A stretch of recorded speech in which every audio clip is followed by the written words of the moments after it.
Okay, and fairly rapidly in this subject, we need to get into the consolidation test, the actual test that we apply or we use on soils to establish the consolidation characteristics of the soil. And this is the apparatus we use. Those of you who have experience of soils lab testing will know this kit very well, I'm quite sure. It's known as an oedometer, and it's quite simply, it's used to establish the consolidation properties of the soil. And what we do is we place a sample of soil, a small circular disc almost of soil. It gets placed into this apparatus here, and we apply a pressure onto the top of the soil, and we apply that pressure through this lever arm system here by applying weights onto the hanger. Okay, and I'll go through the procedure in a second. So what we do is we use a sample of clay soil, typically about 75 millimeters diameter and 20 millimeters thick, is encased in this steel cutting ring. So we can gently ease that cutting ring into the sample of the soil, undisturbed soil, from the U100 tube.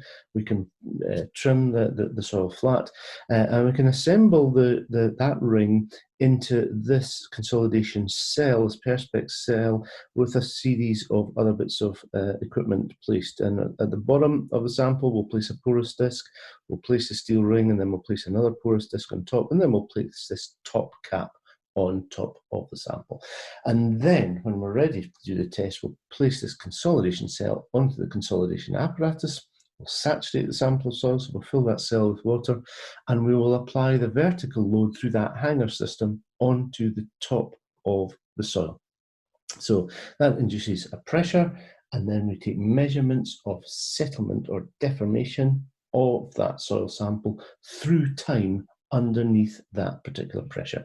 So we take regular readings at regular time intervals, usually over a period of 24 hours, and by that stage the settlement will have stopped, the consolidation will have stopped in the sample, and we then repeat the test with a greater weight on the hanger, and that imposes a greater pressure, second pressure, onto the soil sample, and we just repeat the test. And typically we'd repeat that test over about 3 or 4 days, maybe longer, to make sure that we cover the pressure range that soil is going to experience in the field. So whatever structure we're planning to put on top of that clay soil, we must make sure that the test applies pressures onto the soil that will cover that range that the soil will experience once the structure has been built.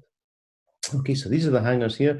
We place the weights on the hanger here, that applies a pressure along there, and then we can record readings through time, either automatically reading values from a transducer directly to a data capture unit, or using a dial gauge. So we start the test, place a hanger on, start our stopwatch, we take readings of settlement through time for that particular pressure range.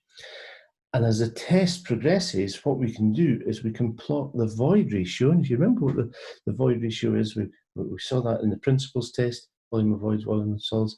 We can plot the void ratio against the applied pressure that we've put onto the particular sample.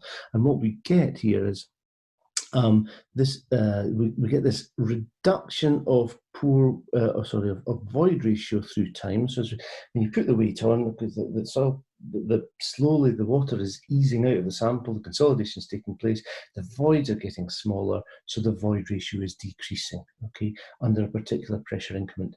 And then for each successive pressure increment, if we measure through time, if we look at this middle diagram here, the sample compresses through time. It's almost this curve type shape that we get. So the sample will start to compress, the compression will slow down through time. That dashed line is about 24 hours. We then come along and put a second load on, that makes a second pressure onto the soil sample. So once again, through time, we get this curved shape, and you can see that the sample slowly compresses under the successive loading.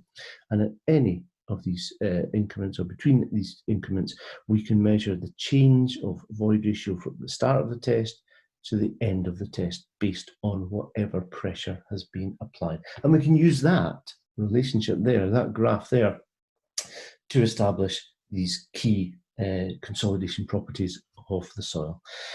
At the end of the test, what we tend to do is measure how much the sample will recover, how much it will swell. If we take off all the weights, we observe how much the soil will recover as well. And because when we put a load onto a saturated clay, it'll consolidate. When we remove the load, it will swell. Okay, it doesn't never fully recover its original height, but there will be an element of swell.